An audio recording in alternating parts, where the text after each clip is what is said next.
Hi friends, ഏവർക്കും Kongad വാവാസിന്റെ online പർച്ചേസുമായി ബന്ധപ്പെട്ട മറ്റൊരു വീഡിയോയിലേക്ക് സ്വാഗതം. ഇന്നത്തെ വീഡിയോ ഞങ്ങൾ പ്രസന്റ് ചെയ്യുന്നത് വെഡ്ഡിംഗ് സീസണ് മുന്നോടിയായിട്ട് നല്ലൊരു ഹെവി ലാച്ചടി ലെഹങ്കടി അങ്ങനത്തെ നല്ല സൂപ്പർ ആയിട്ടുള്ള ഒരു പീസാണ്. ഈ ഒരു പീസ് നിങ്ങൾ മാർക്കറ്റിൽ അന്വേഷിക്കുകയാണെങ്കിൽ മിനിമം ഒരു 10,000 to 15,000 രൂപയുടെ ഇടയിൽ വരും.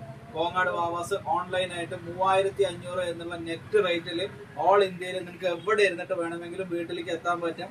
അപ്പോൾ കല്യാണ സീസണിന് മുന്നോടിയായിട്ട് നിങ്ങൾ ലാച്ചുകളോ ലെഹങ്കകളോ എടുക്കുമ്പോൾ നിങ്ങൾ ഒന്ന് ഞങ്ങളുടെ താഴെ കാണുന്ന ഈ ഓരോ വീഡിയോകളും ശ്രദ്ധിക്കുകയാണെങ്കിൽ 3,500 എന്നുള്ള മാസ്റ്റർ പീസ് റേറ്റിൽ നിങ്ങൾക്ക് ഇന്ത്യയിൽ എവിടെ ഇരുന്നിട്ട് വേണമെങ്കിൽ ഇത് ഷിപ്പ് ചെയ്യാവുന്നതാണ്. നിങ്ങൾക്ക് ആർക്കെങ്കിലും ഗിഫ്റ്റ് കൊടുക്കുന്നതിനൊക്കെ പാകത്തിലാണെങ്കിൽ കൂടെ ഈ സാധനം നല്ലൊരു വർത്തായിരിക്കും. ഓരോ സാധാരണക്കാർക്കും ഉപയോഗപ്രദമാവുന്ന രൂപത്തിൽ 3,500 എന്നുള്ള നല്ല സൂപ്പർ ആയിട്ടുള്ള നല്ല ഹെവി ആയിട്ടുള്ള സാധനത്തിൽ ഈ റേറ്റിൽ നിങ്ങൾക്ക് അക്കോമഡേറ്റ് ചെയ്യുന്ന സമയത്ത് അതിന്റെ ഷാള് തന്നെ നല്ല ഹെവി ഷാളാണ്, നല്ല വർക്കുള്ള അങ്ങനത്തെ ഗ്രാൻഡ് ആയിട്ടുള്ള പീസാണ്. അപ്പോൾ കോങ്ങാട് വാവാസിന്റെ ലെഹങ്കകളെല്ലാം അടിപൊളി സൂപ്പർ ആയിട്ടുള്ള ഫിനിഷിംഗ് ഉള്ള 3,500 രൂപ എന്നുള്ള ഓൺലൈൻ പർച്ചേസ് റേറ്റ് ഓൾ ഇന്ത്യയിൽ ഞങ്ങളുടെ താഴെ കാണുന്ന വാട്സാപ്പ് നമ്പറുമായി ബന്ധപ്പെടുകയാണ് എന്നുണ്ടെങ്കിൽ നിങ്ങൾക്ക് വീട്ടിലിരുന്ന് പർച്ചേസ് ചെയ്യാവുന്നതാണ്. Thank you.